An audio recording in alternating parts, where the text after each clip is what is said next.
पुष्कर के फोन उठाते ही फोन पर आवाज आई। ओ हेलो मिस्टर, कल क्रिसमस है, क्या तुम मुझसे मिलने के लिए आ सकते हो? मैं कल रात तुम्हें घुमाने के लिए एक मजेदार जगह ले चलूंगी। पुष्कर की भौहें चढ़ गईं। वो क्रिसमस किसी और के साथ सेलिब्रेट नहीं करना चाहता था, क्योंकि उसे डर था कि अगर वो क्रिसमस की इवनिंग पर प्रियंका के साथ नहीं होगा तो उसे बुरा लगेगा। पुष्कर ने पूछा, आखिर बात क्या है? सामने से आवाज आई, अरे कभी तो आराम कर लो, कभी तो मेरी बाहों में आओ, हर वक्त बस काम की बात ही करते रहते हो। पुष्कर ने एक सीरियस आवाज में कहा, थोड़ा तमीज से बात करो, मैं तुम्हारा बॉस हूँ। तभी सामने से श्यामली बोली, तुम हमेशा खड़ूस से खड़ूस ही रहोगे। वैसे मैंने तुम्हें फोन इसलिए किया है क्योंकि तुमने मुझसे कहा था कि तुम्हारी कंपनी में कोई गद्दार छुपा हुआ है। अब तुम्हारा वो गद्दार सामने निकल कर आ गया है। कल क्रिसमस की रात को बहुत बड़ी डील होने वाली है और हमने उनकी लोकेशन भी पता कर ली है। क्या तुम मेरे साथ चलोगे? वैसे पिछली बार तुम्हारे कॉलेज वाले कमरे के बगल में रहने वाली वो हॉट टीचर मुझे देखकर बेहोश हो गई थी। वैसे वो बहुत ही खूबसूरत थी और उसका फिगर भी कमाल का था। मुझे तो लगता है कि वो भी तुम्हारे लिए पागल है। क्यों? कल क्रिसमस है तो तुम मेरे साथ रेड वाइन पीना पसंद करोगे या व्हाइट वाइन? श्यामली पुष्कर को जब भी फोन करती थी तो उसके साथ फ्लर्ट ही करती थी, लेकिन पुष्कर ने सारी बातों को इग्नोर करते हुए कहा, मुझे एड्रेस भेज दो। पुष्कर जानता था कि उसे इंटरनल वॉर टूर्नामेंट से पहले ये काम निपटाना ही था, खास तौर पर इसलिए क्योंकि उसे धोखा देने वाले लोग उसकी कंपनी के ही थे। पुष्कर जब कॉलेज गया तो उसने देखा कि कामेश्वर और बाकी लोगों ने पहले ही क्रिसमस मनाने का प्लान कर रखा है। विनीता प्रियंका को अपने साथ ले जाना चाहती थी, बस पुष्कर के रिप्लाई का इंतजार कर रही थी। प्रियंका के डिसअपॉइंटेड चेहरे को देखकर पुष्कर ने कहा, सॉरी प्रियंका, मुझे क्रिसमस के दिन भी कुछ बहुत जरूरी काम पूरा करना है, तुम लोग एंजॉय करना। अगर मुझे टाइम मिला तो मैं वापस आकर तुम्हें ज्वाइन कर लूंगा।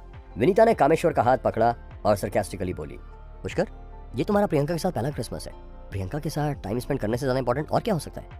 प्रियंका ने धीमी आवाज में कहा, मुझे फर्क नहीं पड़ता, वैसे भी मैं तो पिछले कई सालों से क्रिसमस नहीं मना रही और ऊपर से ये हमारा फेस्टिवल है भी नहीं। मुझे तो बस केक खाना और माउंट मैरी चर्च देखना अच्छा लगता है। पुष्कर, तुम्हें काम है तो तुम्हें जरूर जाना चाहिए, बस अपना ध्यान रखना। पुष्कर प्रियंका को नहीं बता सकता था कि उसे क्या काम था। जल्दी क्रिसमस की शाम भी आ गई। पूरे कैंपस में चारों तरफ सेलिब्रेशन का माहौल था और सभी स्टूडेंट्स हंसी खुशी नए कपड़े पहनकर घूम रहे थे।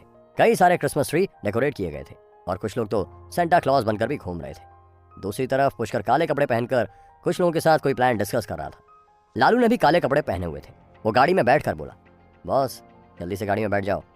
पुष्कर जैसी गाड़ी में बैठा उसने कहा, लेट्स गो। पुष्कर की उम्र भी बाहर घूम रहे स्टूडेंट्स जितनी ही थी, लेकिन वह उन लोगों की तरह एक ऑर्डिनरी खुशनुमा जिंदगी एंजॉय नहीं कर सकता था। समंदर के किनारे हाईवे पर कई सारी गाड़ियां तेजी से आ जा रही थी।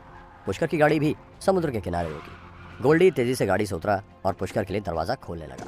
दरवाजा खोलते हुए वो बोला, चीफ हम पहुंच चुके हैं, डेप्यूटी चीफ और बाकी लोग भी अंदर ही मौजूद हैं।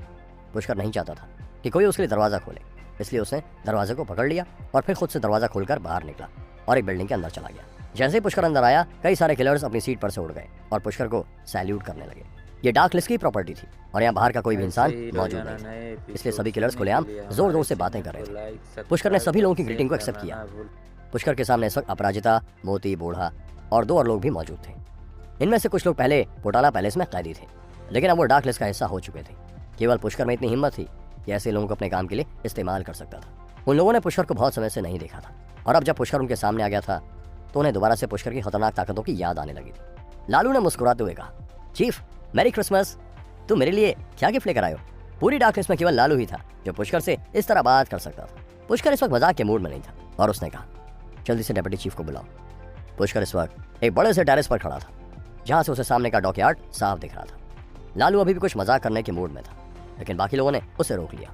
तभी श्यामली बाहर निकल आई और बोली, चीफ। श्यामली ने काले रंग की ड्रेस पहनी हुई थी और उसकी हेयर स्टाइल लेटेस्ट ट्रेंड वाली थी, जिसमें कि उसके बाएं तरफ के बाल कान तक छोटे कटे हुए थे और दाएं तरफ के बाल कंधे तक लंबे थे। इस वजह से वो बहुत ज्यादा खूबसूरत और अट्रैक्टिव लग रही थी। श्यामली ने कहा, पुष्कर, हमारा टारगेट सामने वाली शिप पर है। उनकी डील लगभग 3 घंटे बाद शुरू होने वाली है। तुम्हारी कंपनी का वो गद्दार ऑलरेडी शिप पर बहुत बड़ी अमाउंट में स्पिरिचुअल वाइन और स्पिरिचुअल लीव्स लेकर गया है और उससे सारा सामान मेहता परिवार खरीदने वाला है। मेहता परिवार की एक और बहुत इंपॉर्टेंट मीटिंग है, जिसकी वजह से संजय मेहता खुद ये डील करने नहीं आ सकता है, लेकिन मेहता परिवार के कई सारे ताकतवर योद्धा उस शिप पर मौजूद होंगे। मेहता परिवार ने अपनी मार्केट रशिया में खोली है और काफी पब्लिसिटी भी कर दी है, इसलिए वो तुम्हारी कंपनी गद्दार से पहले बैच के मिलने का वेट कर रहे हैं। श्यामली ने तुरंत सारी इन्फॉर्मेशन पुष्कर को दी। श्यामली ने आगे कहा, अगर वो सक्सेसफुली स्पिरिचुअल लीव्स और वाइन्स को रशिया में बेच देते हैं तो मेहता फैमिली को रूस के प्रेसिडेंट से स्पेशल अप्रूवल मिल जाएगा और साथ ही साथ खतरनाक रशियन माफिया से अच्छी खासी प्रोडक्शन भी मिल जाएगी। वैसे इस वक्त उसके शिप पर 100 करोड़ का सामान है। अगर हम उनके इस मिशन को रोक लेते हैं तो उन्हें कई करोड़ों का नुकसान भी होगा और मेहता परिवार बहुत बड़ी मुसीबत में भी आ जाएगा। 3 घंटे बहुत जल्दी गुजर गए। आखिरकार डॉकयार्ड पर लगी हुई सफेद रंग की शिप चलने लगी। शामली ने पुष्कर को एक बहुत ही खूंखार मास्क थमाते हुए कहा, चीफ तुम्हारा मास्क। शामली ने मास्क खास तौर पर इसलिए तैयार करवाए थे क्योंकि वो नहीं चाहती थी कि टीम मेंबर्स एक दूसरे को पहचानने में कंफ्यूज हों। साथ ही साथ वो सभी के सभी किलर्स थे, इसलिए शामली ये भी नहीं चाहती थी कि उनकी आइडेंटिटी रिवील हो जाए। पुष्कर ने अपने पीछे अंधेरे में खड़े कई सारे एसेसिन्स को देखा। ये सभी के सभी डार्क लिस्ट के टॉप के एसेसिन्स थे और बहुत लंबे समय तक पुष्कर की बनाई हुई टेक्निक से ट्रेनिंग करने के बाद और खास दवाइयों का इस्तेमाल करने के बाद बहुत ज्यादा ताकतवर हो चुके थे और उसका रिजल्ट आज रात दिखने वाला था। पुष्कर ने अपने आदमियों से कहा, जो मिशन हम करने जा रहे हैं उसमें केवल सक्सेस अलाउड है, फेलियर नहीं। पुष्कर की गुस्से भरी आवाज सभी किलर्स के कानों में पड़ी और उन्होंने तुरंत अपने मास्क पहन लिए। शामली और बाकी लोगों ने भी तुरंत अपने मास्क पहन लिए। कुछ क्षण बाद शिप को देखते हुए पुष्कर ने एक लंबी छलांग मारी और सीधे बिल्डिंग की छत से समंदर के पानी के ऊपर पहुंच गया। पानी के ऊपर रात की तेज हवा पुष्कर के कपड़े उड़ा रही थी। पुष्कर के पीछे एक के बाद एक उसके कई सारे किलर्स भी पानी के अंदर कूदकर पुष्कर के चारों ओर तैरने लगे। पुष्कर ने आदेश दिया, किसी को भी जिंदा मत छोड़ना। इसके बाद पुष्कर अचानक एक झटके के साथ किसी तेज गोली की रफ्तार से शिप की तरफ बढ़ गया। पुष्कर के पीछे मौजूद किलर्स भी उसके पीछे पीछे शिप की तरफ बढ़ने लगे और उसे चारों तरफ से घेरने लगे। पुष्कर और उसके किलर्स पानी के ऊपर और अंदर दौड़ते हुए और तैरते हुए चांदनी रात में बहुत ही ज्यादा खतरनाक लग रहे थे। समंदर के ऊपर बना हुआ डॉक यार्ड दरअसल मेहता परिवार का एक पर्सनल टर्मिनल था। वीकडेज पर यहाँ पर कुछ इलीगल सामान का इंपोर्ट एक्सपोर्ट किया जाता था और आज रात पुष्कर की मेहनत से तैयार की गई स्पिरिचुअल लीव्स और स्पिरिचुअल वाइन की इलीगल डील यहाँ पर होने वाली थी। इन स्पिरिचुअल लीव्स और वाइन की कीमत बहुत ही ज्यादा थी। मेहता परिवार वाले ये सारी डील कैश में नहीं बल्कि बहुत ही कीमती बॉन्ड्स में करने वाले थे। संजय मेहता का छोटा चाचा इस डील को पर्सनली मॉनिटर कर रहा था और वह अपने साथ 300 से ज्यादा वॉरियर्स को लेकर आया था। ये सभी तांत्रिक शक्तियों के माहिर योद्धा थे।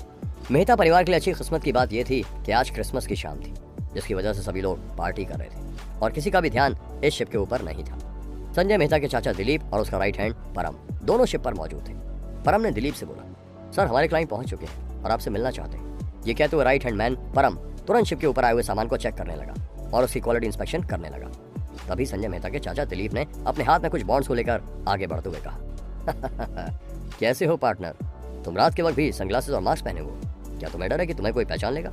मास्क पहना हुआ वो आदमी काफी लंबा था और घबराहट के मारे शिप के डेक पर आगे पीछे घूम रहा था। उसकी बॉडी लैंग्वेज से उसकी घबराहट साफ पता चल रही थी। वो मास्क वाला आदमी बोला, क्या मैंने तुमसे पहले नहीं कहा था कि ये डील चुपचाप किसी और जगह पर कर लेते हैं? तुम लोगों को इतनी बड़ी शिप लाने की क्या जरूरत थी? अगर किसी का ध्यान हमारे ऊपर चला गया तो? दिलीप बोला, चिंता करने की जरूरत नहीं है पार्टनर। माना कि तुम जागीर शहर में बहुत फेमस हो, लेकिन घबराने की क्या बात है? इस वक्त तुम हमारे शहर में खड़े हो और इस शहर के बादशाहों के साथ डील कर रहे हो, फिर भी तुम्हें डर क्यों लग रहा है? कहीं ऐसा तो नहीं है कि तुम्हें डर हो कि हम तुमसे सामान भी ले लेंगे और पैसे भी नहीं देंगे? दिलीप इस वक्त तिरछी निगाहों से उस मास्क पहने हुए लंबे आदमी को देख रहा था।